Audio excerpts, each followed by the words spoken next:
عنوان آج حسد کی تباہ کاریاں۔ یہ ایک ایسی چیز ہے فی زمانہ،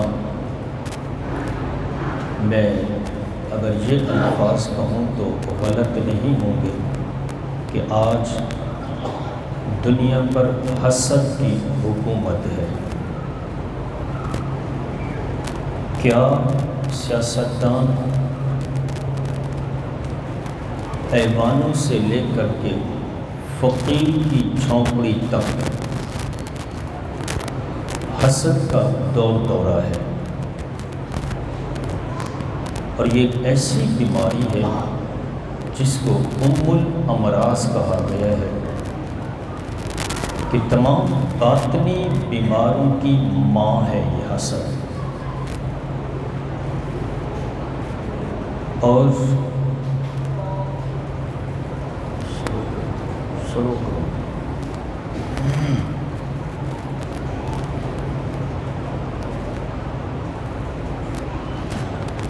حسد، میرے حضور نے ارشاد فرمایا، حسد سے بچو، فَإِنَّ الْحَسَدَ يَأْكُلُ الْحَسَنَاتِ، یہ نیکیوں کو کھا جاتا ہے، نیکیوں کو برباد کر دیتا ہے۔ کیسے؟ فرمایا جیسے آگ لکڑی کو کھا جاتی ہے۔ حسد ہے کیا؟ کسی کی دینی یا دنیاوی نعمت کو دیکھ کر دل کے اندر یہ تمنا پیدا ہونا کہ یہ نعمت اس سے چھن جائے، یہ عہدہ اس سے چھن جائے، یہ عزت اس سے چھن جائے، یہ نعمت اس سے چھن جائے، مجھے ملے یا نہ ملے اس کے پاس نہیں ہونی چاہیے۔ یہ حسد ہے۔ کسی کا منصب دیکھ کر برداشت نہ کر پانا، یہ حسد ہے۔ کسی کا اچھا مکان دیکھ کر برداشت نہ ہونا، یہ حسد ہے۔ کسی کا کوئی دینی رتبہ دیکھ کر کے، کسی کی عزت ہوتے ہوئے دیکھ کے برداشت نہ کر پانا، یہ حسد ہے کہ اس کو عزت اتنی کیوں مل رہی ہے، یہ تو ابھی کل کا بچہ ہے، اس کی عزت کیوں ہو رہی ہے اتنی، جمعہ 8 دن اس کے ہوئے اور اس کو اتنی عزت ملنے لگ گئی، کیوں؟ اب یہ جو دل کے اندر گڑھن ہے، یہ حسد کہلاتا ہے۔ میں اور آپ آج کے درس کے بعد یہ ہم نے دیکھنا ہے کیا آیا میں اس میں مبتلا تو نہیں ہوں؟ اللہ اکبر۔ ایک بادشاہ، اس کے دربار میں ایک شخص روزانہ کھڑے ہو کر یہ نصیحت دہراتا ہے کہ احسان کرنے والوں کے ساتھ احسان کرو اور برے شخص کی برائی کا جواب نہ دو۔ برے کے لیے یہی کافی ہے کہ وہ خود برا ہے۔ یہ روزانہ بادشاہ کے بھرے دربار میں وہ یہ نصیحت کرتا ہے، اور بادشاہ کے قریب ہو گیا، مقرب ہو گیا بادشاہ کا۔ تو اب جب بادشاہ نے اس کو عزت دی تو ایک اور درباری جس کو حسد ہوا کہ اس کو عزت کیوں مل رہی ہے، اس نے موقع پا کر ایک دن بادشاہ کے کان میں کہا، حضرت یہ جو بندہ ہے نا، یہ باہر لوگوں سے کہتا ہے کہ بادشاہ کے منہ سے بو آتی ہے۔ بادشاہ نے کہا تمہیں کیسے معلوم ہے؟ وہ کہنے لگا کہ اگر آپ کو یقین نہیں آتا تو کل اسے اپنے پاس بلا کے بات کر لیجئے گا، دیکھنا یہ اپنے منہ پر ہاتھ رکھ لے گا، ناک پر یوں ہاتھ رکھ لے گا، اور آپ خود دیکھ لینا، میری بات کی تصدیق ہو جائے گی۔ اب جب دوسرا دن آیا تو اس حاسد نے اس مقرب بندے کو پہلے اپنے گھر بلایا، کہا آج کھانا میری طرف ہے، آپ کا ناشتہ میرے ساتھ کرنا۔ اب جب اس نے کھانا سامنے رکھا تو کچے لہسن کا سالن جو ہے وہ سامنے رکھ دیا۔ اب اس نے ناشتہ کیا، ناشتہ کر کے حسب معمول جب دربار میں پہنچا تو بادشاہ روٹین کے مطابق اپنی مسند پر بیٹھا ہوا ہے۔ اب وہ کھڑا ہوا اپنی سیٹ پر اور اس نے وہی نصیحت دہرائی، تو بادشاہ نے اسے اپنے پاس بلایا۔ اب جب پاس آیا تو بادشاہ نے اس سے کچھ پوچھا، تو وہ جب جواب دینے لگا تو اس نے منہ پر ہاتھ رکھ لیا۔ جب بادشاہ نے یہ دیکھا تو بادشاہ کو وہ دوسرے بندے کی بات اس نے سوچا کہ واقعی اس نے سچ کہا تھا کہ یہ میرے بارے میں یہ الفاظ کہتا ہے، واقعی اس نے اپنے منہ پر ہاتھ بھی رکھا ہے۔ اللہ اکبر۔ اب اس نے ایک خط لکھا اپنے سرکاری افسر کو۔ بادشاہ کی روٹین یہ تھی کہ جب کسی کو انعام و اکرام دینا چاہتا تو خود لیٹر لکھتا، اور جب کوئی دوسرا حکم ہوتا تو اپنے ماتحت افسر سے کہتا کہ یہ فلاں کے لیے لکھ دو۔ اب بادشاہ نے اپنی روٹین کے مطابق اپنا معاملہ الٹ کر دیا۔ جو عادت تھی انعام دینے کے لیے خود خط لکھتا تھا اور سزا وغیرہ دینے کے لیے باقی کسی بھی حکم کے لیے وہ کسی وزیر کو کہتا، اپنے ماتحت افسر سے کہتا بات، لیکن اس وقت وہ الٹ ہو گیا۔ بادشاہ غصے میں تھا، اس نے فوراً قلم کاغذ پکڑا اور خط لکھ دیا ایک افسر کو کہ جب خط لے کے آنے والا تمہارے پاس پہنچے تو اس کی گردن اڑا دینا۔ اب وہ مقرب بندے کو پکڑا دیا، اور وہ بھلے مانس انسان سیدھا سادہ بیچارہ، اس نے خط پکڑا، باہر نکلا، حاسد آگے کھڑا ہوا تھا۔ اس نے کہا کہاں جا رہے ہو، یہ کیا ہے؟ کہا یہ بادشاہ نے لکھ کے دیا ہے۔ وہ جانتا تھا کہ بادشاہ جب خود لکھے تو انعام و اکرام ملتا ہے، کہ بادشاہ نے لکھ کے دیا ہے کہ فلاں افسر کے پاس چلے جاؤ۔ اب وہ حاسد تھا، اس نے سوچا کہ جب بادشاہ خود لکھ کے دیتے ہیں تو انعام ملتا ہے۔ اس نے کہا یہ مجھے دے دو، میں دے کے آتا ہوں۔ اس نے کہا کوئی بات نہیں، آپ لے جاؤ۔ وہ سیدھا سادہ انسان، بھلے مانے انسان، جی ٹھیک ہے جی آپ لے جاؤ۔ اب جب وہ لے کر گیا اس کے پاس، اس نے لیٹر پڑھا اور ادھر یہ بول پڑا جی مجھے انعام دیں۔ اس نے کہا کاہے کا انعام؟ کون سا انعام؟ یہاں تو لکھا ہوا ہے کہ خط لے کر آنے والے کی گردن اڑا دو۔ اب اس کے اوسان خطا ہو گئے، کہتے نہیں نہیں یہ اصل میں خط کسی اور کو ملا تھا اور میں یہاں لے آیا، آپ میری بات کا اعتبار کریں، آپ نہیں مانتے تو آپ بادشاہ سے پتہ کروا لیں۔ اس نے کہا کہ بادشاہ کے حکم میں اگر مگر نہیں ہوتا۔ اس نے پکڑی تلوار اور سر اتار کر کے رکھ دیا۔ دوسرا دن حسب معمول وہ درویش پھر دربار میں کھڑا ہوا ہے۔ بادشاہ نے دیکھا تو حیران ہو گیا کہ میں نے تو اس کو خط لکھ کے دیا تھا کہ فلاں کے پاس لے جاؤ اور اس کی گردن اڑ جائے، اور یہ ابھی بھی زندہ ہے۔ اس نے بلا کے پوچھا کیا بات ہے؟ کہا حضرت جب میں نے آپ سے خط لیا تو میں باہر نکلا، فلاں درباری جو ہے نا اس نے کہا کہ میں لے کے جاتا ہوں۔ کہا اچھا تو کل جب یہ بتاؤ، جب میں نے کل آپ کو اپنے پاس بلایا تو آپ نے اپنے ناک پر منہ پر ہاتھ کیوں رکھا تھا؟ کہا اسی نے مجھے بلایا تھا اور اس نے مجھے کچا لہسن کا سالن کھلایا، تو میں نے اس لیے اپنے منہ پر ہاتھ رکھ لیا کہ کہیں میرے منہ کی بدبو آپ تک نہ پہنچے۔ اب بادشاہ سمجھ گیا کہ معاملہ کیا تھا، اور یوں حاسد اپنے حسد کو جا پہنچا کہ کسی کی عزت، کسی کا مرتبہ دیکھ کے برداشت نہیں ہوتا کہ اس کی عزت فلاں کے ہاں کیوں ہے، اس کا اتنا مقام معاشرے کے اندر کیوں ہے۔ اگر یہ باتیں ہمارے اندر بھی ہیں تو پھر سوچ لیں کہ ہم بھی حسد کی وادی میں اتر چکے۔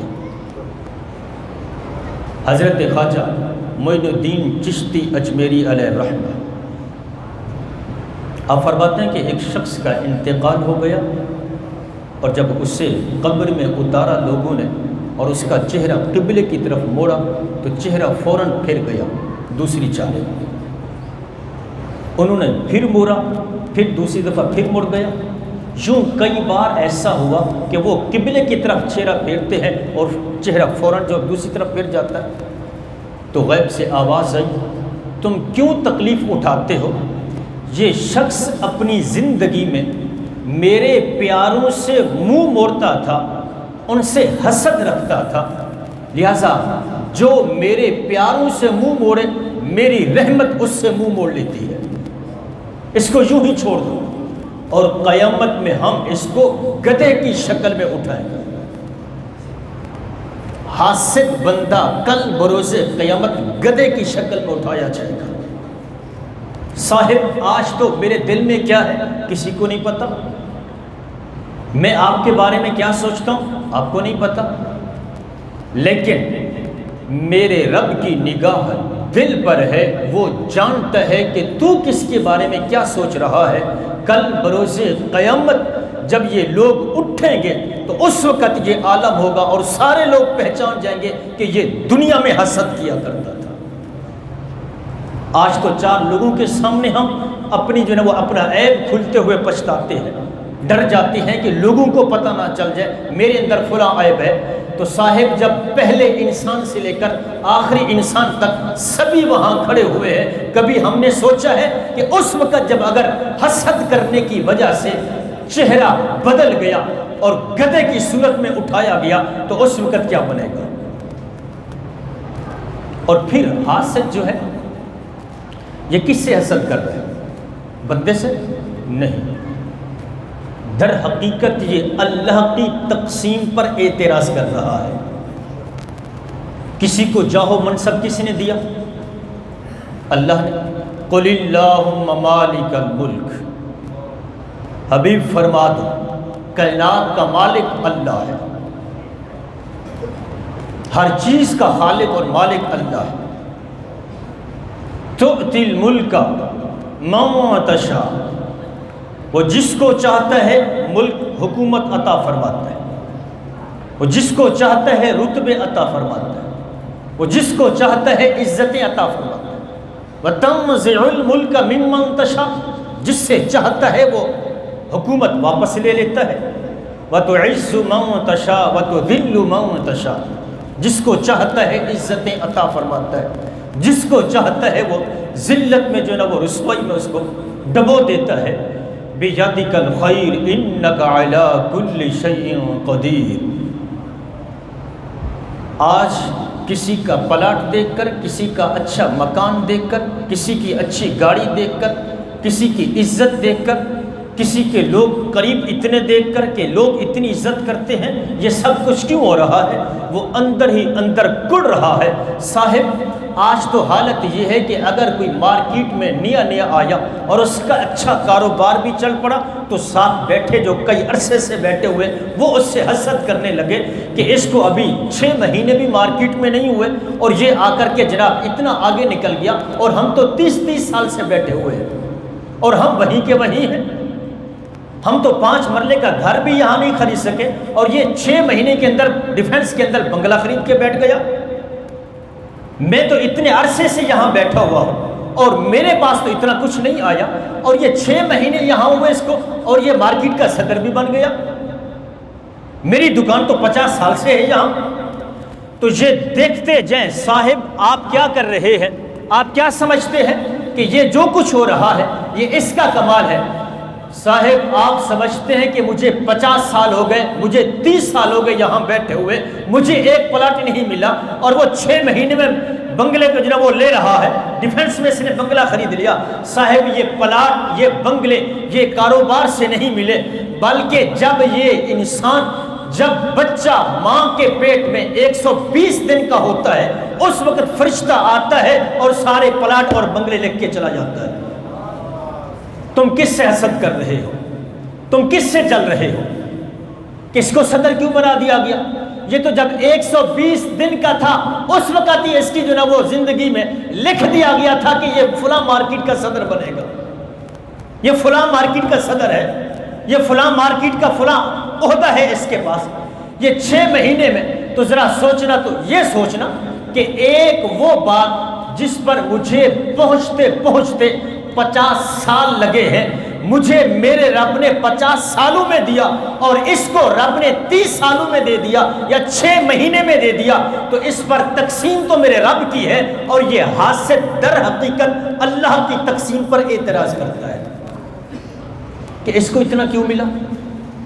اور میں نے اپنی زندگی میں کئی مدارس، کیونکہ ہمارا تعلق مدارس کے ساتھ ہے، کئی مدارس اسی وجہ سے برباد ہوئے دیکھے ہیں کہ جب نیچے والا کوئی کم عمر اور جس کے پاس ملکہ بھی ہے اور ناظمیت کا جناب اس کے پاس سلسلہ ہے، وہ چلا سکتا ہے، سمجھ بوجھ ہے، علم بھی ہے اور سارا کچھ ہے، جب اس کو یہ عہدہ دیا گیا اور مدرسے کے بانیان نے دیکھا کہ یہ صاحب علم بھی ہے، صاحب تقویٰ بھی ہیں اور مفتی بھی ہیں، اور پھر جناب ان کے پاس مدرسہ چلانے کے ناظمیت کے معاملات بھی ان کے پاس ہیں اور یہ جانتے ہیں سارے معاملات، انہوں نے جب ان کو ناظم بنایا تو جو 30 سال سے بیٹھ کے پڑھا رہے تھے بڑے بڑے اساتذہ، ان کے دلوں میں حسد پیدا ہوا کہ یہ ہمارا بچہ ہم سے پڑھا ہوا آج یہ ناظم بن گیا اور ہم اس کے نیچے کام کریں۔ حسد آیا اور مدرسے کا نظام برباد ہو گیا۔ حسد آتا ہے معاشرے کا نظام برباد ہو جاتا ہے۔ حسد آتا ہے ہنستے بستے گھر اجڑ جاتے ہیں۔ حسد آتا ہے زندگی کا سارا نظام درہم برہم ہو جاتا ہے۔ حسد آتا ہے، یہ حسد جب انسان کے دل کے اندر یہ حسد گھر کر جاتا ہے تو یہ ہر وقت اپنے اندر جلتا رہتا ہے۔ جب یہ سامنے والے کی عزت دیکھتا ہے، سامنے والے کے جناب جس کے ساتھ اس کو حسد ہو گیا ہے، جب اس کے معاملات دیکھتا ہے تو یہ اندر ہی اندر کڑتا رہتا ہے۔ اسے تو کچھ نہیں ہوا لیکن اس نے اپنا خون جلا کے رکھ دیا۔ محسود کو کیا ہوا؟ محسود کہتے ہیں جس پر حسد کیا جائے وہ محسود ہے، اور ایک حاسد ہے حسد کرنے والا۔ سورہ یوسف اٹھا کے دیکھیں، بھائیوں نے حسد کیا، 13 سال کا یوسف، اور پھر وہ وقت بھی آیا کہ یہی حسد کرنے والے اس کے سامنے سوالی بن کے کھڑے ہوئے تھے۔ کرو مطالعہ سورہ یوسف کا اور دیکھو، اور یہ ہمیں مزاج دے رہی ہے، ہمیں یہ سبق دے رہی ہے کہ طبیعت کیسی ہونی چاہیے۔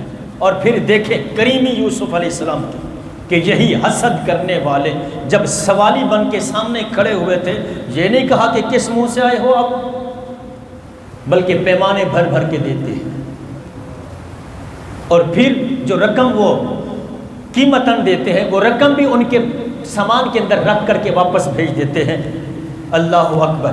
جہاں طبیعت کا مزاج بھی ہمیں دیا گیا کہ حسد کرنے والے کس حال میں ذلیل ہوئے، اسی محسود کے سامنے آج سوالی بن کے کھڑے ہوئے۔ جس سے حسد کیا گیا وہ کنویں میں وہ تو گرا کے چلے گئے تھے، سمجھتے تھے یہ مر گیا۔ جس سے حسد کیا گیا محسود کو کنویں میں گرا کے چلے گئے، لیکن رب اتنا غفور رحیم ہے، انک علی کل شیء قدیر، وہ قدرت رکھنے والا ہے کہ جس نے اندھیرے کنویں سے اٹھا کر کے مصر کے تخت پر پہنچا دیا۔ صاحب تم کس بات میں حسد کر رہے ہو؟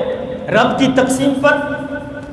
اور حقیقت میں حاسد جو ہوتا ہے رب کی تقسیم پر حسد کر رہا ہوتا ہے۔ تو اس لیے میرے آقا کریم علیہ السلام کا فرمان عالی شان، لا یجتمع فی جوف عبد مؤمن الایمان والحسد، فرمایا مومن بندے کے دل میں دو چیزیں اکٹھی نہیں ہو سکتی، ایمان اور حسد۔ یہ مسلمان بھی ہو اور دل میں حسد بھی ہو اور ایمان بھی ہو، ایسا نہیں ہو سکتا۔ یہ میرے حضور نے ارشاد فرمایا۔ اگر حسد ہے تو سمجھو پھر ایمان نہیں ہے دل میں۔ اسی لیے تو نیکیاں کرتے مزہ نہیں آتا، نماز پڑھتے ہوئے مزہ نہیں آتا، نماز کے اندر وہ چاشنی نصیب نہیں ہوتی، سجدوں کا مٹھاس نصیب نہیں ہوتا، نماز پڑھنے کو جی نہیں کرتا۔ ایمان ہوگا تو نماز کو جی کرے گا، دل کے تو اندر جو نا وہ کوٹ کوٹ کے حسد بھر گیا، ایمان کی جگہ حسد نے لے لی، سارا دل جو وہ حسد سے بھرا ہوا ہے۔ کسی کو رشتہ دار سے حسد ہے، کسی کو تاجر سے، تاجر ہے تو تاجر کے ساتھ، مولوی ہے تو مولوی کے ساتھ، طالب علم ہے تو طالب علم کے ساتھ، مفتی ہے تو مفتی کے ساتھ، امام ہے تو امام کے ساتھ. یہاں تو نظام الٹ ہے، مقتدی امام کے ساتھ حسد کر رہے ہوتے ہیں. عجیب معاملہ ہے کہ یہ امام صاحب ابھی تو اس کو جمعہ 8 دن ہے، اس کو اتنی عزت مل گئی، لوگ اس کے ہاتھ چومنے لگ گئے. کیوں؟ اب جب وہ مسئلے بیان کریں گے تو اب حاسد کی علامت یہ ہے، جب اس کی عزت دیکھتا ہے نا تو اس سے برداشت نہیں ہوتی، پھر یہ غیبت کرتا ہے، پھر یہ چغلیاں کرتا ہے. حسد کی وجہ سے غیبت، حسد کی وجہ سے چغلی، حسد کی وجہ سے بدگمانی، حسد کی وجہ سے اس کے عیب ڈھونڈ رہا ہے تاکہ میں لوگوں کو بتاؤں اس کے اندر یہ عیب ہے، اس کے اندر یہ عیب ہے، اس کے اندر یہ عیب ہے، اس کو یہ بھی پتہ نہیں ہے، اس کو یہ بھی پتہ نہیں ہے. وہ ہر وقت ڈھونڈتا ہے کہ کوئی منفی بات مجھے نظر آئے اور میں اس کو ڈیگریڈ کروں اور اس کو نیچے اتاروں، اس منصب سے یہ ہٹ جائے، اس کو یہاں سے ہٹا دیا جائے. صاحب عزتیں اللہ عطا فرماتا ہے. وَتُعِزُّ مَن تَشَاءُ وَتُذِلُّ مَن تَشَاءُ. جس سے حسد کر رہے ہو اسے عزت اللہ نے دی ہے، وہ منصب اللہ نے دیا ہے، اور تو ذلیل و رسوا ہو رہا ہے، یہ تیرا مقدر ہے. تمہیں کیا ہو گیا؟ اللہ اکبر. اب معاشرے کے اندر جو مزاج چل رہا ہے، بھائی بھائی سے حاسد ہے، یہ مجھ سے آگے کیوں نکل گیا، اس کے پاس اتنی دولت کہاں سے آ گئی. ہر ایک بندہ دوسرے سے حسد کرتا ہوا نظر آتا ہے. یہ کبھی بھی اس بات پر راضی نہیں ہوا کہ یار اس کو جو دیا ہے میرے رب نے دیا ہے، مجھے نہیں دیا تو اس کی تقسیم ہے، وہ چاہے تو مجھے بھی عطا فرما سکتا ہے. لیکن اس طرف کبھی بھی سوچ نہیں گئی، بس ہمیشہ ہر وقت یہی سوچ رہی اس کے پاس کیوں آیا ہے. اور یاد رکھو، شیطان کو شیطان جس چیز نے بنایا وہ حسد ہے. شیطان کو شیطان جس چیز نے بنایا یہ حسد ہے. ورنہ آپ جانتے ہیں کہ یہ جنت میں رہتا تھا، یہ فرشتوں کے ساتھ رہتا تھا، یہ فرشتوں کا استاد بھی تھا، یہ فرشتوں کو درس بھی دیتا تھا، فرشتوں کا ٹیچر بھی تھا. میں سکالر کہوں جو نام دیتے چلے جائیں، آج کل کے ماحول میں جتنے نام بھی ہیں یہ سارے نام اس کے پاس تھے. ایک بات حکم ہوا کہ آدم کو سجدہ کرو، کہا انا خیر منہ، میں اس سے بہتر ہوں، میں اس سے اچھا ہوں، میں اس کو کیوں سجدہ کروں؟ میں آگ سے بنا ہوں، یہ مٹی سے بنا ہے. جناب مجھے 20 سال ہو گئے کام کرتے ہوئے، یہ تو ابھی کل کا بچہ ہے، میں اس کے نیچے کام کروں؟ جناب میرا استعفیٰ ہے، میں یہاں کام نہیں کر سکتا. اس نے بھی گویا یہی کہا کہ میں اس سے بہتر ہوں، میں تو ٹیچر ہوں، میں تو آگ سے بنا ہوں، میں تو فرشتوں کو پڑھاتا رہا ہوں، یہ تو میرے سامنے ابھی بنا ہے، اس کی ابھی ہی تخلیق ہوئی ہے اور یہ ابھی پیدا ہوا اور مجھ سے اوپر میں اس کو سجدہ کروں؟ نہیں نہیں، میرا استعفیٰ ہے. تو پھر ایسا استعفیٰ اس کو قبول ہوا کہ قیامت تک لعنتی بنا دیا گیا. کس وجہ سے؟ حسد کی وجہ سے. حسد نیکیوں کو ایسے کھا جاتا ہے جیسے سوکھی لکڑی کو آگ کھا جاتی ہے. اور نیکی کرنا آسان ہے؟ نیکی کے لیے پہلے ماحول بنتا ہے، پھر اخلاص بھی ہو، پھر وہ نیکی کی جائے تو وہ نیکی کہلاتی ہے. ذرہ برابر بھی ریا آ جائے، ذرہ برابر بھی جو اس کے اندر ریاکاری شامل ہو جائے، وہ نیکی نیکی ہی نہیں رہتی. میں اور آپ سوچیں کہ کتنی نیکیاں کی ہیں، کیا اتنی نیکی ہیں ہمارے پاس؟ لیکن حسد سے دل کوٹ کوٹ کے بھرے ہوئے ہیں. دلوں کے اندر حسد ہے کہ ہر دوسرے شخص سے حسد ہے، کسی کی کوئی اچھی چیز دیکھ کے برداشت نہیں ہوتی. ایک ہوتا ہے رشک. رشک کیا ہے؟ رشک یہ ہے کہ اگر کسی کے پاس نعمت ہے تو دیکھ کر یہ کہنا یا اللہ تو نے اس کو عطا کی ہے، تو مجھے بھی عطا کرنے پر قادر ہے، مجھے بھی یہ قادر ہے، مجھے بھی یہ عطا فرما دے. میرے حضور فرماتے ہیں کہ 2 شخص ایسے ہیں، میرے دوستوں میں سے 2 شخص ایسے ہیں کہ جن پر رشک کرنا جائز ہے. ایک وہ جس کو قرآن دیا گیا اور وہ قرآن پڑھتا ہے، رات دن قرآن کی تلاوت کرتا ہے، صبح بھی، دن کو بھی، شام کو بھی، رات کو بھی، جب بھی اس کو وقت ملتا ہے وہ قرآن کی تلاوت کرتا ہے. اب اس کا پڑوسی یہ کہتا ہے کہ کاش جیسے اس کو قرآن صحیح پڑھنا نصیب ہوا ہے، مجھے بھی ایسا پڑھنا آتا تو میں بھی صبح شام قرآن ایسے ہی پڑھتا، میں بھی اسی طرح قرآن کی تلاوت کرتا۔ میرے حضور فرماتے ہیں اس شخص پر رشک کرنا جائز ہے۔ اور دوسرا فرمایا وہ جس کو مال ملا اور وہ حق کے راستے میں مال خرچ کرتا ہے، تو دوسرا شخص دیکھ کے کہتا ہے کہ کاش مجھے بھی اتنا مال ملتا، میں بھی اللہ کی بارگاہ میں لوٹاتا، میں بھی مسجد پہ لوٹاتا، میں بھی مدرسے پہ مال خرچ کرتا، میں بھی غریبوں پہ مال خرچ کرتا، میں بھی صدقات خیرات کرتا۔ فرمایا یہ دو شخص ہیں جس کو قرآن کی دولت ملی اور جس کو مال ملا اور اس نے خرچ کیا حق کے راستے میں، فرمایا یہ دو شخص قابل رشک ہے۔ لیکن ہم کس پہ رشک کرتے ہیں؟ اس کے پاس اتنی بڑی گاڑی،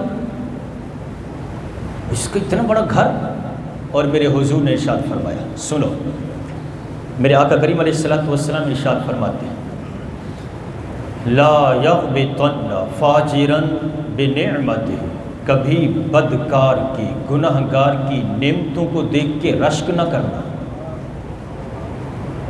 انسان بدکار ہو، شرابی ہو، زانی ہو، بے نمازی ہو، جھوٹا ہو، چغل خور ہو، سود خور ہو، رشوت خور ہو، اور اس کا بنگلہ دیکھ کے، بڑی گاڑی دیکھ کے کبھی بھی